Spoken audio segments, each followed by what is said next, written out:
arkadaşlar, Mat Mimarisi kanalımıza hoş geldiniz. Bugün sizlerle İskoç Gambiti ve tuzaklarından kurtulma yollarını çalışacağız.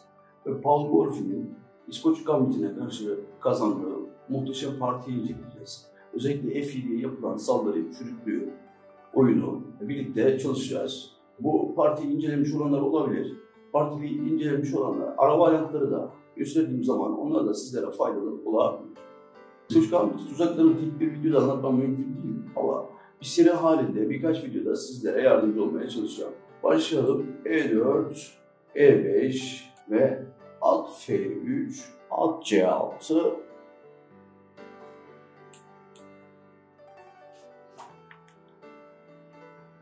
ve D4. D4 sürüşünden sonra İskoç açılışı oluyor. Richard Reti Büyük Ustalar ve Modern Görüşler kitabında da bahsettiği gibi E alır D4, teoride de kabul gören İskoç Gambiti'nin D4 sürüşüne verilen en iyi cevaptır. Burada eğer beyazlar at alır D4 yaparsa İskoç açılış oluyor. Ama fil C4 ya da C3 yaparsa İskoç Gambiti oluyor. Bugün sizlerle fil C4'te oluşan İskoç Gambiti'nin üzerinde konuşacağız. Kısaca değinmek gerekirse at alır D4 yaptığı zaman siyahlar buna fil C5 ile karşılık verir. Görüldüğü gibi fil C5 ve at ikisi de D4'e baskı yaptı. Burada beyazların at C6 hamlesi iyi değildir arkadaşlar. Çünkü vezir F6 ile hem gelişim hem tempo yapıyor. Tabii ki F2'den mat etmek istiyor siyahlar. Fil E3 yaparsa fil E3 hamlesi buna engel olamaz. Çünkü fil alır E3'ten sonra yine tempo ve F2'den mat istiyor siyahlar.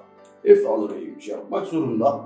Bu kez de siyahlar D alır C6 ile açılıştan üstün çıkmış olur. Ama bugünkü konumuz at D4 hamlesi değil.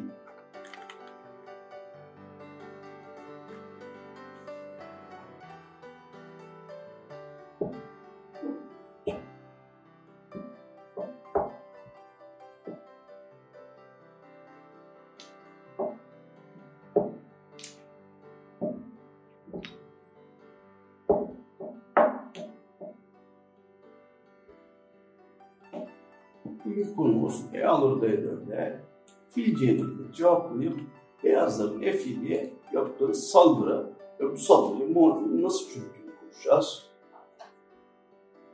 Beyazlar fil C4 yaptığı zaman gelişim yaptı ve F7'ye saldırdı. Burada teoride at F6 hamlesi de var.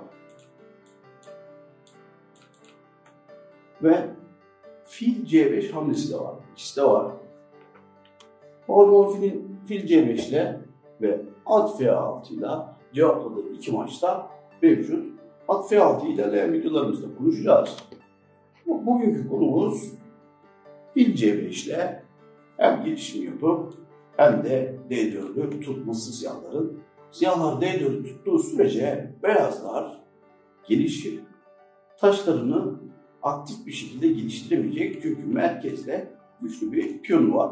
Burada oyundaki maçta rakip at G5 yapıyor ve F7'ye erken bir saldırı yaptı. Çatal istiyor. Kızarmış ciğer saldırısı videolarımızda da bahsettiğimiz gibi taşlar yeterince gelişmeden saldırıya çıkmak doğru değil. Erken saldırı sonuç vermez. Burada at G5 hamlesinde F7'ye saldırdığını görüyoruz. F7'yi korumak için at E5 yapılabilir ama at E5 doğru değil. Çünkü siyahlar da aynı taşları iki kere oynuyor ve zaman kaybediyor. At E5 yaptığı zaman at F7, at F7, fil alır F7, şah alır F7'den sonra vezir H5 şah, G6'ya C5 piyonunu kazanıyor ve dikkat edin şah kanadı taşları gelişmedi. Beyazların sadece veziri gelişti, siyahların şah kanadı gelişmedi ve şahı ortada. Konum beyazlara avantaj verebilir. Maçta Morphy tabii ki aynı taşla kere daha oynayarak zaman kaybetmiyor. Bunun yerine ataş alt hamlesi. Ataş alt hamlesiyle F2 piyonu korudu. Burada yine aynısı oynanıyor maçta.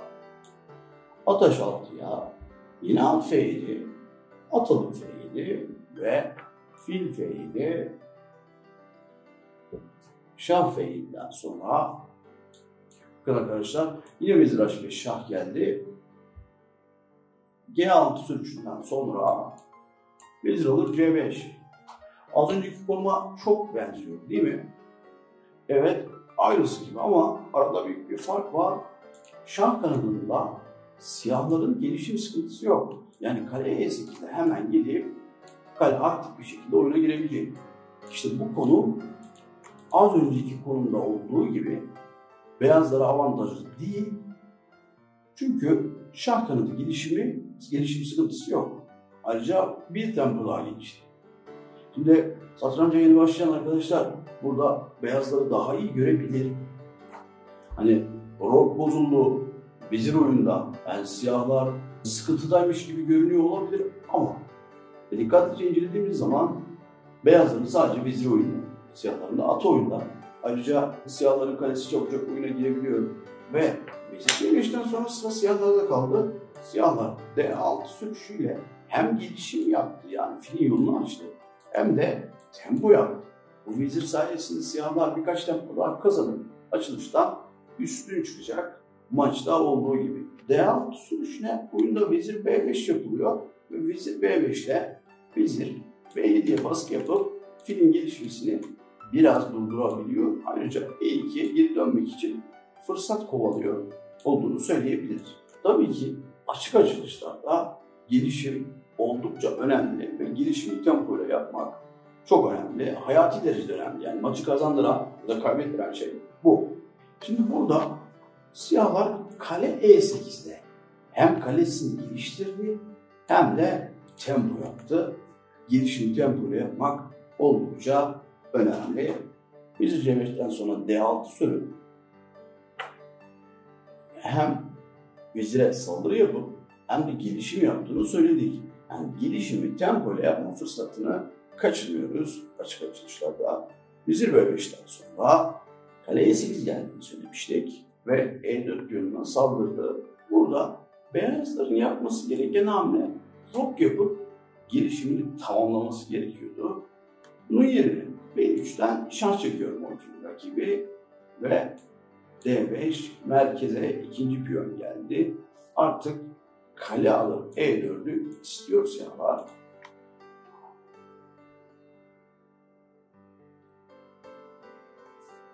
Kale alıp E4'e F3'le korumaya çalışırsa dikkat edelim siyahların ordusu oldukça gelişmiş durumda. At A5'le Morfin veziri kovuyor.